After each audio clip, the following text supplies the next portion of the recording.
ದಕ್ಷಿಣ ಭಾರತದ ಕುಂಭಮೇಳವೇ ಎಂದು ಖ್ಯಾತಿ ಪಡೆದಂತ ಕೊಪ್ಪಳದ ಗವಿಸಿದ್ದೇಶ್ವರ ಜಾತ್ರೆ ಆರಂಭವಾಗಿದೆ. ಇವಾಗ ನಾವು ತೇರು ಏನು ಸಾಗುತ್ತೆ ಅದೇ ಒಂದು ಸ್ಥಳದಲ್ಲಿದ್ದೇವೆ. ಇಲ್ಲಿ ದೃಶ್ಯದಲ್ಲಿ ಕೂಡ ನೋಡ್ತಾ ಇರಬಹುದು, ಏನು ತೇರು ಹೋಗುವಂತ ಸ್ಥಳದಲ್ಲಿ ಇವಾಗ ಇಲ್ಲಿ ರಂಗೋಲಿ ಹಾಕುವಂತ ಕೆಲಸವನ್ನು ಇಲ್ಲಿ ಮಹಿಳೆಯರು ಕೂಡ ಮಾಡಿದ್ದಾರೆ. ಇಲ್ಲಿ ನಾವು ನೋಡ್ತಾ ಇರಬಹುದು, ದಕ್ಷಿಣ ಭಾರತದ ಕುಂಭಮೇಳ ಅಜ್ಜನ ಜಾತ್ರೆಗೆ ಬನ್ನಿ 2026 ಅಂತ ಹೇಳಿ ಇಲ್ಲೊಂದು ರಂಗೋಲಿ ಹಾಕಿದರೆ, ಅದರ ಪಕ್ಕದಲ್ಲಿಯೇ ಕೂಡ ಈ ಬಾರಿ ಗವಿಸಿದ್ದೇಶ್ವರ ಶ್ರೀಗಳು ಕೂಡ ಸಾಕಷ್ಟು ಹೋರಾಟ ಮಾಡಿದ್ರು.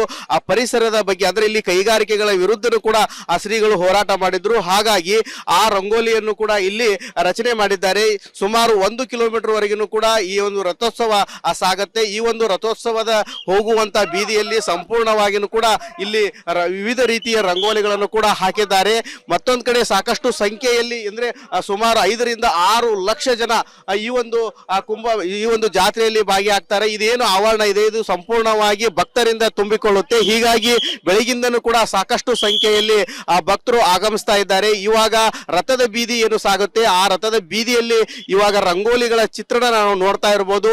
ಸಾಕಷ್ಟು ಕಲಾವಿದರು ಕೂಡ ಆ ರಂಗೋಲಿಯನ್ನು ಕೂಡ ಇಲ್ಲಿ ಬಿಡಿಸಿದ್ದಾರೆ. ಇಲ್ಲಿ ಆ ಶಿವನ ಏನು ಹೋಲುವಂತ ಒಂದು ರಂಗೋಲಿ ಆಗಿರ್ಬೋದು. ಅದರಲ್ಲಿ ಬಹಳಷ್ಟು ಈ ಬಾರಿ ವಿಶೇಷ ಏನಂತಂದ್ರೆ ಆ ಪರಿಸರದ ಬಗ್ಗೆ ಹಾಕಿರುವ ರಂಗೋಲಿ ಸಾಕಷ್ಟು ಆ ಕಣ್ಮನ ಸೆಳಿತಾ ಇದೆ.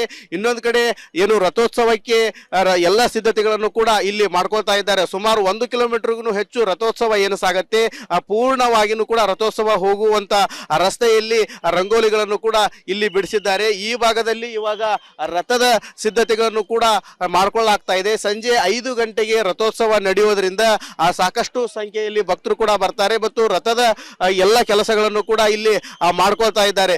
ಕೆಲವು ಭಕ್ತರಿಗೆ ನಮಗೆ ದರ್ಶನ ಆಗುತ್ತೋ ಇಲ್ಲೋ ಅಂತೇಳಿ ತೇರಿಗೆನೂ ಕೂಡ ಉತ್ತತ್ತಿ ಮತ್ತು ಬಾಳೆಹಣ್ಣು ಕಾಯಿ ಹಿಡಿಯುವಂತ ಕೆಲಸವನ್ನು ಕೂಡ ಇಲ್ಲಿ ಭಕ್ತರು ಮಾಡ್ತಾ ಇದ್ದಾರೆ. ಕೊಪ್ಪಳದ ಗವಿಸಿದ್ದೇಶ್ವರ ಜಾತ್ರೆ ಅಂದ್ರೆ ಇಡೀ ರಾಜ್ಯದಲ್ಲೆಲ್ಲ ದಕ್ಷಿಣ ಭಾರತದಲ್ಲಿ ಅತಿ ಹೆಚ್ಚು ಜನ ಸೇರುವಂತ ಈ ಒಂದು ಜಾತ್ರೆಗೆ ಇವಾಗ ಮುಂಜಾನೆಯಿಂದನೂ ಕೂಡ ಸಾಕಷ್ಟು ಸಂಖ್ಯೆಯಲ್ಲಿ ಭಕ್ತರು ಆಗಮಿಸ್ತಾ ಇದ್ದಾರೆ. ನಾವಿಲ್ಲಿ ದೃಶ್ಯದಲ್ಲಿ ಕೂಡ ನೋಡ್ತಾ ಇರ್ಬೋದು, ಇವಾಗನೇ ಕೂಡ ಇಷ್ಟೊಂದು ಸಂಖ್ಯೆಯಲ್ಲಿ ಭಕ್ತರು ಬಂದಿದ್ದಾರೆ.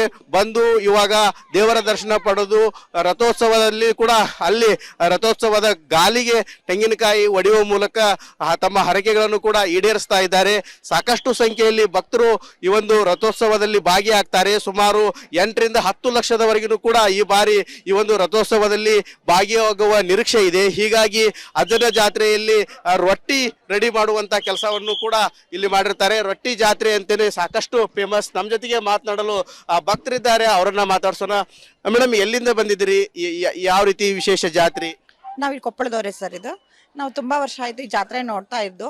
ಬಟ್ ವರ್ಷದಿಂದ ವರ್ಷಕ್ಕೆ ತುಂಬಾ ಹೆಚ್ಚಾಗ್ತಿದೆ ಜನಸಂಖ್ಯೆ. ಆಮೇಲೆ ಸೇವೆ ಮಾಡೋರು ಕೂಡ ತುಂಬಾ ಜನ ಬೇರೆ ಬೇರೆ ಕಡೆಯಿಂದ ಬರ್ತಾ ಇದ್ದಾರೆ. ನಾನೇ ಮಾಡ್ಬೇಕು ನೀನೇ ಮಾಡ್ಬೇಕು ಅಂತ ಯಾವ್ದು ಇಲ್ಲಿ ಇದೇನಿಲ್ಲ.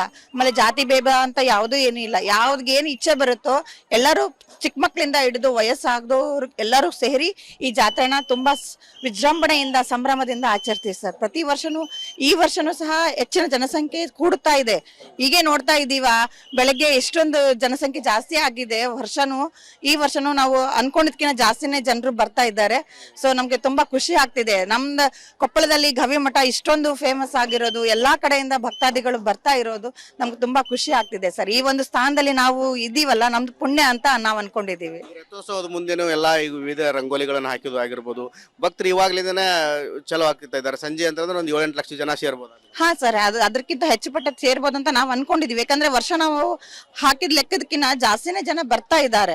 ಸೊ ಈ ವರ್ಷನೂ ಅದೇ ತರ ಆಗ್ಬೋದು ಅಂತ ಅನ್ಕೊಂಡಿದೀವಿ. ಸೊ ಇದು ರಂಗೋಲಿ ಎಲ್ಲ ನೋಡ್ತಾ ಇದ್ದೀರಾ, ಮಹಿಳೆಯರು ಚಿಕ್ಕ ಮಕ್ಕಳು ಎಲ್ಲರೂ ನಿನ್ನೆಯಿಂದಾನೇ ಪ್ರಿಪರೇಷನ್ ಮಾಡ್ಕೊಂಡಿದ್ದಾರೆ ಸರ್. ಎಲ್ಲಾರು ನಿನ್ನೆ ನೈಟ್ ಈವ್ನಿಂಗ್ ಇಂದಾನೇ ಎಲ್ಲರೂ ಇದ್ ಮಾಡ್ಕೊಂಡು ಎಲ್ಲಾ ಮಕ್ಕಳು ಸಮೇತ ಎಲ್ಲಾ ಮಹಿಳೆಯರು ಸೇರಿ ರಂಗೋಲಿಗಳನ್ನ ಹಾಕ್ತಿದ್ದಾರೆ ಪ್ರತಿ ವರ್ಷದಂತೆ.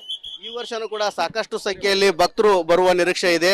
ಮೇಡಮ್, ನೀವು ಎಲ್ಲಿಯವರು ಇವತ್ತಿಗೆಲ್ಲ ಸಿದ್ಧತೆಗಳನ್ನು ಮಾಡ್ಕೊಂಡಿದ್ದೀರಿ? ಕೊಪ್ಪಳದವರು. ಇಲ್ಲಿ ಅಜ್ಜನ ಜಾತ್ರೆ ಅಂದ್ರೆ ದಕ್ಷಿಣ ಭಾರತದ ಕುಂಭಮೇಳ ಎಂದೇ ಪ್ರಸಿದ್ಧವಾಗಿದೆ. ಅಜ್ಜನ ಜಾತ್ರೆ ಅಂದ ತಕ್ಷಣ ನೆನಪು ಬರೋದೇ ರೊಟ್ಟಿ ಹಬ್ಬ. ಊಟ ಅಂದ್ರೆ ಫೇಮಸ್ ಇಲ್ಲಿ. ಯಾಕಂದ್ರೆ ಮಿರ್ಚಿ ಇರುತ್ತೆ, ಎಲ್ಲಾ ರೀತಿಯ ಹೋಳಿಗೆಗಳು. ಹಳ್ಳಿ ಸೈಡ್ ಇಂದ ಜನ ಬಂಡಿ ಕಟ್ಕೊಂಡು ಗಾಡಿ ಕಟ್ಕೊಂಡು ಎಲ್ಲ ದಾಸೋಹಕ್ಕೆ ಎಲ್ಲ ತಮ್ಮ ಸೇವೆಯನ್ನು ಸಲ್ಲಿಸ್ತಾರೆ. ಅದರಲ್ಲಿ ಅಜ್ಜನ ಜಾತ್ರೆಯಲ್ಲಿ ಹಳ್ಳಿ ಜನ ಅಂದ್ರೆ ಇಲ್ಲಿಕ್ಕಿಂತ ಜಾಸ್ತಿ ಹಳ್ಳಿ ಜನದಿಂದ ಬರ್ತಂತ ದಾಸೋಹಗಳೇ ಜಾಸ್ತಿ ಆಗಿವೆ. ಇಲ್ಲಿ ಜನ ಎಲ್ಲಾ ರೀತಿಯ ಜನನು ಅಜ್ಜಗೆ ತಮ್ಮ ಸಮರ್ಪಣೆಯನ್ನು ಮಾಡ್ಕೊಳ್ತಿದ್ದಾರೆ. ಹಾಗೆ ಅಜ್ಜರು ಸಹ ಈ ಮಠವನ್ನು ಎಷ್ಟು ಇಂಪ್ರೂವ್ ಮಾಡಿದ್ದಾರೆ ಅಂದ್ರೆ ವಿದ್ಯಾಭ್ಯಾಸದಲ್ಲಾಗಿರ್ಬೋದು, ವೃದ್ಧಾಶ್ರಮದಲ್ಲಾಗಿರ್ಬೋದು, ಕಾಲೇಜುಗಳಾಗಿರ್ಬೋದು, ವೈದ್ಯಕೀಯದಲ್ಲಾಗಿರ್ಬೋದು, ಎಲ್ಲದರಲ್ಲೂ ಅಜ್ಜರು ಬಹಳ ಇಂಪ್ರೂವ್ ಮಾಡಿದ್ದಾರೆ. ಮತ್ತೆ ಅಜ್ಜನ ಜಾತ್ರೆ ಅಂದ್ರೆ ಎಲ್ಲರಿಗೂ ಸಂಭ್ರಮ, ಉತ್ಸಾಹ, ಮನೆಯಲ್ಲಿ ಎಲ್ಲಾ ತರಹದ ತಿಂಡಿಗಳನ್ನು ಮಾಡಿ ಅಜ್ಜನಿಗೆ ಬೆಳಗ್ಗೆ ಮುಂಜಾನೆ ರಾತ್ರಿ 12 ಗಂಟೆಯಿಂದನೇ ಸ್ಟಾರ್ಟ್ ಆಗಿರ್ಬೋದು ಅನ್ಕೊಂತೀನಿ. ಯಾಕಂದ್ರೆ ನಾವು ಬಂದಿರೋದು 6:30 ಅಂದ್ರೆ ಆಲ್ರೆಡಿ ಜನ ಎಲ್ಲ ತುಂಬಿದ್ದಾರೆ. ಇನ್ನು ಸಾಯಂಕಾಲ ಅನ್ನೋಷ್ಟರಲ್ಲಿ ಬಹಳ ಜನ ತುಂಬ್ತಾರೆ ಅನ್ನೋದು ಭಾವಿಸ್ತೀನಿ. ಅಜ್ಜನ ಜಾತ್ರೆ ಅಂದ್ರೆ ನಮಗೆ ಬಹಳ ಇಷ್ಟ. ಸಂಭ್ರಮದಿಂದ ಆಚರಿಸ್ತೀವಿ. ಎಲ್ಲರೂ ಮನೆಯವರೆಲ್ಲರೂ, ಊರಿಂದ ಬರೋರಾಗಿರ್ಬೋದು, ಎಲ್ಲರೂ ಕೂಡಿ ಸಂಭ್ರಮದಿಂದ ಆಚರಿಸ್ತೇವೆ. ಒಟ್ಟಾರೆ ಹೇಳ್ಬೇಕಂತಂದ್ರೆ ಬಂಧು ಮಿತ್ರರು ಸೇರಿದಂತೆ ರಾಜ್ಯದ ನಾನಾ ಭಾಗಗಳಿಂದನೂ ಕೂಡ ಸಾಕಷ್ಟು ಸಂಖ್ಯೆಯಲ್ಲಿ ಭಕ್ತರು ಬರ್ತಾರೆ. ಅದೇ ರೀತಿಯಾಗಿ ಗ್ರಾಮೀಣ ಭಾಗದಿಂದ ಸಾಕಷ್ಟು ಸಂಖ್ಯೆಯಲ್ಲಿ ಭಕ್ತರು ಈ ಒಂದು ಜಾತ್ರೆಗೆ ಬರ್ತಾರೆ. ಇವಾಗ ರಥೋತ್ಸವದ ಬೀದಿಯಲ್ಲಿ ರಂಗೋಲಿ ಹಾಕುವಂತ ಕೆಲಸ ಸಂಪೂರ್ಣವಾಗಿದ್ದು ಭಕ್ತರು ಕೂಡ ಇವಾಗ ರಥೋತ್ಸವಕ್ಕೆ ಬಂದು ಪೂಜೆ ಪುನಸ್ಕಾರಗಳನ್ನು ಕೂಡ ಇಲ್ಲಿ ಸಲ್ಲಿಸ್ತಾ ಇದ್ದಾರೆ ಅಂತಾನೆ ಹೇಳ್ಬೋದು. ಕ್ಯಾಮ್ರಾಮ್ಯಾನ್ ಶಂಕರ್ ಜೊತೆ ಮಂಜು ಪತ್ತಾರ್, ಕೊಪ್ಪಳ. ದಕ್ಷಿಣ ಭಾರತದ ಕುಂಭಮೇಳವೇ ಎಂದು ಖ್ಯಾತಿ ಪಡೆದಂತ ಕೊಪ್ಪಳದ ಗವಿಸಿದ್ದೇಶ್ವರ ಜಾತ್ರೆ ಆರಂಭವಾಗಿದೆ. ಇವಾಗ ನಾವು ತೇರು ಏನು ಸಾಗುತ್ತೆ ಅದೇ ಒಂದು ಸ್ಥಳದಲ್ಲಿದ್ದೇವೆ. ಇಲ್ಲಿ ದೃಶ್ಯದಲ್ಲಿ ಕೂಡ ನೋಡ್ತಾ ಇರಬಹುದು, ಏನು ತೇರು ಹೋಗುವಂತ ಸ್ಥಳದಲ್ಲಿ ಇವಾಗ ಇಲ್ಲಿ ರಂಗೋಲಿ ಹಾಕುವಂತ ಕೆಲಸವನ್ನು ಇಲ್ಲಿ ಮಹಿಳೆಯರು ಕೂಡ ಮಾಡಿದ್ದಾರೆ. ಇಲ್ಲಿ ನಾವು ನೋಡ್ತಾ ಇರಬಹುದು, ದಕ್ಷಿಣ ಭಾರತದ ಕುಂಭಮೇಳ ಅಜ್ಜನ ಜಾತ್ರೆಗೆ ಬನ್ನಿ 2026 ಅಂತ ಹೇಳಿ ಇಲ್ಲೊಂದು ರಂಗೋಲಿ ಹಾಕಿದರೆ. ಅದರ ಪಕ್ಕದಲ್ಲಿಯೇ ಕೂಡ ಈ ಬಾರಿ ಗವಿಸಿದ್ದೇಶ್ವರ ಶ್ರೀಗಳು ಕೂಡ ಸಾಕಷ್ಟು ಹೋರಾಟ ಮಾಡಿದ್ರು. ಆ ಪರಿಸರದ ಬಗ್ಗೆ ಅಂದ್ರೆ ಇಲ್ಲಿ ಕೈಗಾರಿಕೆಗಳ ವಿರುದ್ಧನೂ ಕೂಡ ಆ ಶ್ರೀಗಳು ಹೋರಾಟ ಮಾಡಿದ್ರು. ಹಾಗಾಗಿ ಆ ರಂಗೋಲಿಯನ್ನು ಕೂಡ ಇಲ್ಲಿ ರಚನೆ ಮಾಡಿದ್ದಾರೆ. ಸುಮಾರು 1 ಕಿಲೋಮೀಟರ್ ವರೆಗೂ ಕೂಡ ಈ ಒಂದು ರಥೋತ್ಸವ ಸಾಗತ್ತೆ. ಈ ಒಂದು ರಥೋತ್ಸವದ ಹೋಗುವಂತ ಬೀದಿಯಲ್ಲಿ ಸಂಪೂರ್ಣವಾಗಿಯೂ ಕೂಡ ಇಲ್ಲಿ ವಿವಿಧ ರೀತಿಯ ರಂಗೋಲಿಗಳನ್ನು ಕೂಡ ಹಾಕಿದ್ದಾರೆ. ಮತ್ತೊಂದು ಕಡೆ ಸಾಕಷ್ಟು ಸಂಖ್ಯೆಯಲ್ಲಿ ಅಂದ್ರೆ ಸುಮಾರು 5 ರಿಂದ 6 ಲಕ್ಷ ಜನ ಈ ಒಂದು ಜಾತ್ರೆಯಲ್ಲಿ ಭಾಗಿಯಾಗ್ತಾರೆ. ಇದೇನು ಆವರಣ ಇದೆ ಇದು ಸಂಪೂರ್ಣವಾಗಿ ಭಕ್ತರಿಂದ ತುಂಬಿಕೊಳ್ಳುತ್ತೆ. ಹೀಗಾಗಿ ಬೆಳಗಿಂದನೂ ಕೂಡ ಸಾಕಷ್ಟು ಸಂಖ್ಯೆಯಲ್ಲಿ ಭಕ್ತರು ಆಗಮಿಸ್ತಾ ಇದ್ದಾರೆ. ಇವಾಗ ರಥದ ಬೀದಿ ಏನು ಸಾಗುತ್ತೆ ಆ ರಥದ ಬೀದಿಯಲ್ಲಿ ಇವಾಗ ರಂಗೋಲಿಗಳ ಚಿತ್ರಣ ನಾವು ನೋಡ್ತಾ ಇರಬಹುದು. ಸಾಕಷ್ಟು ಕಲಾವಿದರು ಕೂಡ ಆ ರಂಗೋಲಿಯನ್ನು ಕೂಡ ಇಲ್ಲಿ ಬಿಡಿಸಿದ್ದಾರೆ. ಇಲ್ಲಿ ಆ ಶಿವನ ಏನು ಹೋಲುವಂತ ಒಂದು ರಂಗೋಲಿ ಆಗಿರ್ಬೋದು. ಅದರಲ್ಲಿ ಬಹಳಷ್ಟು ಈ ಬಾರಿ ವಿಶೇಷ ಏನಂತಂದ್ರೆ ಆ ಪರಿಸರದ ಬಗ್ಗೆ ಹಾಕಿರುವ ರಂಗೋಲಿ ಸಾಕಷ್ಟು ಆ ಕಣ್ಮನ ಸೆಳಿತಾ ಇದೆ. ಇನ್ನೊಂದು ಕಡೆ ಏನು ರಥೋತ್ಸವಕ್ಕೆ ಎಲ್ಲ ಸಿದ್ಧತೆಗಳನ್ನು ಕೂಡ ಇಲ್ಲಿ ಮಾಡ್ಕೊಳ್ತಾ ಇದ್ದಾರೆ. ಸುಮಾರು 1 ಕಿಲೋಮೀಟರ್ಗೂ ಹೆಚ್ಚು ರಥೋತ್ಸವ ಏನು ಸಾಗತ್ತೆ ಪೂರ್ಣವಾಗಿಯೂ ಕೂಡ ರಥೋತ್ಸವ ಹೋಗುವಂತ ರಸ್ತೆಯಲ್ಲಿ ರಂಗೋಲಿಗಳನ್ನು ಕೂಡ ಇಲ್ಲಿ ಬಿಡಿಸಿದ್ದಾರೆ. ಈ ಭಾಗದಲ್ಲಿ ಇವಾಗ ರಥದ ಸಿದ್ಧತೆಗಳನ್ನು ಕೂಡ ಮಾಡ್ಕೊಳ್ಳಾಗ್ತಾ ಇದೆ. ಸಂಜೆ 5 ಗಂಟೆಗೆ ರಥೋತ್ಸವ ನಡೆಯುವುದರಿಂದ ಸಾಕಷ್ಟು ಸಂಖ್ಯೆಯಲ್ಲಿ ಭಕ್ತರು ಕೂಡ ಬರ್ತಾರೆ ಮತ್ತು ರಥದ ಎಲ್ಲ ಕೆಲಸಗಳನ್ನು ಕೂಡ ಇಲ್ಲಿ ಮಾಡ್ಕೊಳ್ತಾ ಇದ್ದಾರೆ. ಕೆಲವು ಭಕ್ತರಿಗೆ ನಮಗೆ ದರ್ಶನ ಆಗುತ್ತೋ ಇಲ್ಲೋ ಅಂತೇಳಿ ತೇರಿಗೆನೂ ಕೂಡ ಉತ್ತತ್ತಿ ಮತ್ತು ಬಾಳೆಹಣ್ಣು ಕಾಯಿ ಹಿಡಿಯುವಂತ ಕೆಲಸವನ್ನು ಕೂಡ ಇಲ್ಲಿ ಭಕ್ತರು ಮಾಡ್ತಾ ಇದ್ದಾರೆ. ಕೊಪ್ಪಳದ ಗವಿಸಿದ್ದೇಶ್ವರ ಜಾತ್ರೆ ಅಂದ್ರೆ ಇಡೀ ರಾಜ್ಯದಲ್ಲೆಲ್ಲ ದಕ್ಷಿಣ ಭಾರತದಲ್ಲಿ ಅತಿ ಹೆಚ್ಚು ಜನ ಸೇರುವಂತ ಈ ಒಂದು ಜಾತ್ರೆಗೆ ಇವಾಗ ಮುಂಜಾನೆಯಿಂದನೂ ಕೂಡ ಸಾಕಷ್ಟು ಸಂಖ್ಯೆಯಲ್ಲಿ ಭಕ್ತರು ಆಗಮಿಸ್ತಾ ಇದ್ದಾರೆ. ನಾವಿಲ್ಲಿ ದೃಶ್ಯದಲ್ಲಿ ಕೂಡ ನೋಡ್ತಾ ಇರ್ಬೋದು, ಇವಾಗನೇ ಕೂಡ ಇಷ್ಟೊಂದು ಸಂಖ್ಯೆಯಲ್ಲಿ ಭಕ್ತರು ಬಂದಿದ್ದಾರೆ. ಬಂದು ಇವಾಗ ದೇವರ ದರ್ಶನ ಪಡೆದು ರಥೋತ್ಸವದಲ್ಲಿ ಕೂಡ ಅಲ್ಲಿ ರಥೋತ್ಸವದ ಗಾಲಿಗೆ ತೆಂಗಿನಕಾಯಿ ಒಡೆಯುವ ಮೂಲಕ ತಮ್ಮ ಹರಕೆಗಳನ್ನು ಕೂಡ ಈಡೇರಿಸ್ತಾ ಇದ್ದಾರೆ. ಸಾಕಷ್ಟು ಸಂಖ್ಯೆಯಲ್ಲಿ ಭಕ್ತರು ಈ ಒಂದು ರಥೋತ್ಸವದಲ್ಲಿ ಭಾಗಿಯಾಗ್ತಾರೆ. ಸುಮಾರು 8 ರಿಂದ 10 ಲಕ್ಷದವರೆಗೂ ಕೂಡ ಈ ಬಾರಿ ಈ ಒಂದು ರಥೋತ್ಸವದಲ್ಲಿ ಭಾಗಿಯಾಗುವ ನಿರೀಕ್ಷೆ ಇದೆ. ಹೀಗಾಗಿ ಅಜ್ಜನ ಜಾತ್ರೆಯಲ್ಲಿ ರೊಟ್ಟಿ ರೆಡಿ ಮಾಡುವಂತ ಕೆಲಸವನ್ನು ಕೂಡ ಇಲ್ಲಿ ಮಾಡಿರ್ತಾರೆ. ರೊಟ್ಟಿ ಜಾತ್ರೆ ಅಂತೇನೆ ಸಾಕಷ್ಟು ಫೇಮಸ್. ನಮ್ಮ ಜೊತೆಗೆ ಮಾತನಾಡಲು ಭಕ್ತರಿದ್ದಾರೆ, ಅವರನ್ನ ಮಾತಾಡ್ಸೋಣ. ಮೇಡಮ್, ಎಲ್ಲಿಂದ ಬಂದಿದ್ದೀರಿ? ಯಾವ ರೀತಿ ವಿಶೇಷ ಜಾತ್ರೆ? ನಾವಿಲ್ಲಿ ಕೊಪ್ಪಳದವ್ರೆ ಸರ್. ಇದು ನಾವು ತುಂಬಾ ವರ್ಷ ಆಯ್ತು ಈ ಜಾತ್ರೆ ನೋಡ್ತಾ ಇದ್ದು. ಬಟ್ ವರ್ಷದಿಂದ ವರ್ಷಕ್ಕೆ ತುಂಬಾ ಹೆಚ್ಚಾಗ್ತಿದೆ ಜನಸಂಖ್ಯೆ. ಆಮೇಲೆ ಸೇವೆ ಮಾಡೋರು ಕೂಡ ತುಂಬಾ ಜನ ಬೇರೆ ಬೇರೆ ಕಡೆಯಿಂದ ಬರ್ತಾ ಇದ್ದಾರೆ. ನಾನೇ ಮಾಡ್ಬೇಕು ನೀನೇ ಮಾಡ್ಬೇಕು ಅಂತ ಯಾವ್ದು ಇಲ್ಲಿ ಇದೇನಿಲ್ಲ. ಆಮೇಲೆ ಜಾತಿ ಭೇದ ಅಂತ ಯಾವ್ದು ಏನಿಲ್ಲ. ಯಾವ್ದೇನು ಇಚ್ಛೆ ಬರುತ್ತೋ ಎಲ್ಲರೂ ಚಿಕ್ಕ ಮಕ್ಳಿಂದ ಹಿಡಿದು ವಯಸ್ಸಾಗದವ್ರು ಎಲ್ಲರೂ ಸೇರಿ ಈ ಜಾತ್ರೆನ ತುಂಬಾ ವಿಜೃಂಭಣೆಯಿಂದ ಸಂಭ್ರಮದಿಂದ ಆಚರಿಸ್ತೀವಿ ಸರ್. ಪ್ರತಿ ವರ್ಷನೂ ಈ ವರ್ಷನೂ ಸಹ ಹೆಚ್ಚಿನ ಜನಸಂಖ್ಯೆ ಕೂಡುತ್ತಾ ಇದೆ.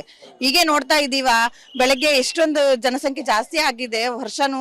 ಈ ವರ್ಷನೂ ನಾವು ಅನ್ಕೊಂಡಿದ್ಕಿಂತ ಜಾಸ್ತಿನೇ ಜನರು ಬರ್ತಾ ಇದ್ದಾರೆ.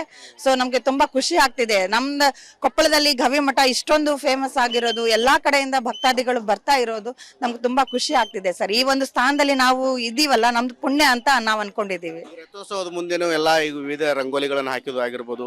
ಭಕ್ತರು ಇವಾಗ್ಲಿಂದನೇ ಚಲೋ ಆಗ್ತಾ ಇದ್ದಾರೆ. ಸಂಜೆ ಅಂತಂದ್ರೆ ಒಂದು 7-8 ಲಕ್ಷ ಜನ ಸೇರ್ಬೋದು. ಹಾ ಸರ್, ಅದಕ್ಕಿಂತ ಹೆಚ್ಚು ಪಟ್ಟ ಸೇರ್ಬೋದು ಅಂತ ನಾವು ಅನ್ಕೊಂಡಿದೀವಿ. ಯಾಕಂದ್ರೆ ವರ್ಷ ನಾವು ಹಾಕಿದ ಲೆಕ್ಕದಕ್ಕಿಂತ ಜಾಸ್ತಿನೇ ಜನ ಬರ್ತಾ ಇದ್ದಾರೆ. ಸೊ ಈ ವರ್ಷನೂ ಅದೇ ತರ ಆಗ್ಬೋದು ಅಂತ ಅನ್ಕೊಂಡಿದೀವಿ. ಸೊ ಇದು ರಂಗೋಲಿ ಎಲ್ಲ ನೋಡ್ತಾ ಇದ್ದೀರಾ, ಮಹಿಳೆಯರು, ಚಿಕ್ಕ ಮಕ್ಕಳು ಎಲ್ಲರೂ ನಿನ್ನೆಯಿಂದಾನೇ ಪ್ರಿಪರೇಷನ್ ಮಾಡ್ಕೊಂಡಿದ್ದಾರೆ ಸರ್. ಎಲ್ಲಾರು ನಿನ್ನೆ ನೈಟ್ ಈವ್ನಿಂಗ್ ಇಂದಾನೇ ಎಲ್ಲರೂ ಇದ್ ಮಾಡ್ಕೊಂಡು ಎಲ್ಲಾ ಮಕ್ಕಳು ಸಮೇತ ಎಲ್ಲಾ ಮಹಿಳೆಯರು ಸೇರಿ ಈ ರಂಗೋಲಿಗಳನ್ನ ಹಾಕ್ತಿದ್ದಾರೆ ಪ್ರತಿ ವರ್ಷದಂತೆ. ಈ ವರ್ಷನೂ ಕೂಡ ಸಾಕಷ್ಟು ಸಂಖ್ಯೆಯಲ್ಲಿ ಭಕ್ತರು ಬರುವ ನಿರೀಕ್ಷೆ ಇದೆ. ಮೇಡಮ್, ನೀವು ಎಲ್ಲಿಯವರು ಇವತ್ತಿಗೆಲ್ಲ ಸಿದ್ಧತೆಗಳನ್ನು ಮಾಡ್ಕೊಂಡಿದ್ದೀರಿ? ಕೊಪ್ಪಳದವರು. ಇಲ್ಲಿ ಅಜ್ಜನ ಜಾತ್ರೆ ಅಂದ್ರೆ ದಕ್ಷಿಣ ಭಾರತದ ಕುಂಭಮೇಳ ಎಂದೇ ಪ್ರಸಿದ್ಧವಾಗಿದೆ. ಅಜ್ಜನ ಜಾತ್ರೆ ಅಂದ ತಕ್ಷಣ ನೆನಪು ಬರೋದೇ ರೊಟ್ಟಿ ಹಬ್ಬ. ಊಟ ಅಂದ್ರೆ ಫೇಮಸ್ ಇಲ್ಲಿ. ಯಾಕಂದ್ರೆ ಮಿರ್ಚಿ ಇರುತ್ತೆ, ಎಲ್ಲಾ ರೀತಿಯ ಹೋಳಿಗೆಗಳು. ಹಳ್ಳಿ ಸೈಡ್ ಇಂದ ಜನ ಬಂಡಿ ಕಟ್ಕೊಂಡು, ಗಾಡಿ ಕಟ್ಕೊಂಡು ಎಲ್ಲ ದಾಸೋಹಕ್ಕೆ ಎಲ್ಲ ತಮ್ಮ ಸೇವೆಯನ್ನು ಸಲ್ಲಿಸ್ತಾರೆ. ಅದರಲ್ಲಿ ಅಜ್ಜನ ಜಾತ್ರೆಯಲ್ಲಿ ಹಳ್ಳಿ ಜನ ಅಂದ್ರೆ ಇಲ್ಲಿಕ್ಕಿಂತ ಜಾಸ್ತಿ ಹಳ್ಳಿ ಜನದಿಂದ ಬರ್ತಂತ ದಾಸೋಹಗಳೇ ಜಾಸ್ತಿ ಆಗಿವೆ. ಇಲ್ಲಿ ಜನ ಎಲ್ಲಾ ರೀತಿಯ ಜನನು ಅಜ್ಜಗ ತಮ್ಮ ಸಮರ್ಪಣೆಯನ್ನು ಮಾಡ್ಕೊಳ್ತಿದ್ದಾರೆ. ಹಾಗೆ ಅಜ್ಜರು ಸಹ ಈ ಮಠವನ್ನು ಎಷ್ಟು ಇಂಪ್ರೂವ್ ಮಾಡಿದ್ದಾರೆ ಅಂದ್ರೆ ವಿದ್ಯಾಭ್ಯಾಸದಲ್ಲಾಗಿರ್ಬೋದು, ವೃದ್ಧಾಶ್ರಮದಲ್ಲಾಗಿರ್ಬೋದು, ಕಾಲೇಜುಗಳಾಗಿರ್ಬೋದು, ವೈದ್ಯಕೀಯದಲ್ಲಾಗಿರ್ಬೋದು, ಎಲ್ಲದರಲ್ಲೂ ಅಜ್ಜರು ಬಹಳ ಇಂಪ್ರೂವ್ ಮಾಡಿದ್ದಾರೆ. ಮತ್ತೆ ಅಜ್ಜನ ಜಾತ್ರೆ ಅಂದ್ರೆ ಎಲ್ಲರಿಗೂ ಸಂಭ್ರಮ, ಉತ್ಸಾಹ. ಮನೆಯಲ್ಲಿ ಎಲ್ಲಾ ತರಹದ ತಿಂಡಿಗಳನ್ನು ಮಾಡಿ ಅಜ್ಜನಿಗೆ ಬೆಳಗ್ಗೆ ಮುಂಜಾನೆ ರಾತ್ರಿ 12 ಗಂಟೆಯಿಂದನೇ ಸ್ಟಾರ್ಟ್ ಆಗಿರ್ಬೋದು ಅನ್ಕೊಂತೀನಿ. ಯಾಕಂದ್ರೆ ನಾವು ಬಂದಿರೋದು 6:30 ಅಂದ್ರೆ ಆಲ್ರೆಡಿ ಜನ ಎಲ್ಲ ತುಂಬಿದ್ದಾರೆ. ಇನ್ನು ಸಾಯಂಕಾಲ ಅನ್ನೋಷ್ಟರಲ್ಲಿ ಬಹಳ ಜನ ತುಂಬ್ತಾರೆ ಅನ್ನೋದು ಭಾವಿಸ್ತೀನಿ. ಅಜ್ಜನ ಜಾತ್ರೆ ಅಂದ್ರೆ ನಮಗೆ ಬಹಳ ಇಷ್ಟ. ಸಂಭ್ರಮದಿಂದ ಆಚರಿಸ್ತೀವಿ. ಎಲ್ಲರೂ ಮನೆಯವರೆಲ್ಲರೂ, ಊರಿಂದ ಬರೋರಾಗಿರ್ಬೋದು, ಎಲ್ಲರೂ ಕೂಡಿ ಸಂಭ್ರಮದಿಂದ ಆಚರಿಸ್ತೇವೆ. ಒಟ್ಟಾರೆ ಹೇಳ್ಬೇಕಂತಂದ್ರೆ ಬಂಧು ಮಿತ್ರರು ಸೇರಿದಂತೆ ರಾಜ್ಯದ ನಾನಾ ಭಾಗಗಳಿಂದನೂ ಕೂಡ ಸಾಕಷ್ಟು ಸಂಖ್ಯೆಯಲ್ಲಿ ಭಕ್ತರು ಬರ್ತಾರೆ. ಅದೇ ರೀತಿಯಾಗಿ ಗ್ರಾಮೀಣ ಭಾಗದಿಂದ ಸಾಕಷ್ಟು ಸಂಖ್ಯೆಯಲ್ಲಿ ಭಕ್ತರು ಈ ಒಂದು ಜಾತ್ರೆಗೆ ಬರ್ತಾರೆ. ಇವಾಗ ರಥೋತ್ಸವದ ಬೀದಿಯಲ್ಲಿ ರಂಗೋಲಿ ಹಾಕುವಂತ ಕೆಲಸ ಸಂಪೂರ್ಣವಾಗಿದ್ದು, ಭಕ್ತರು ಕೂಡ ಇವಾಗ ರಥೋತ್ಸವಕ್ಕೆ ಬಂದು ಪೂಜೆ ಪುನಸ್ಕಾರಗಳನ್ನು ಕೂಡ ಇಲ್ಲಿ ಸಲ್ಲಿಸ್ತಾ ಇದ್ದಾರೆ ಅಂತಾನೆ ಹೇಳ್ಬೋದು. ಕ್ಯಾಮ್ರಾಮ್ಯಾನ್ ಶಂಕರ್ ಜೊತೆ ಮಂಜು ಪತ್ತಾರ್, ಕೊಪ್ಪಳ.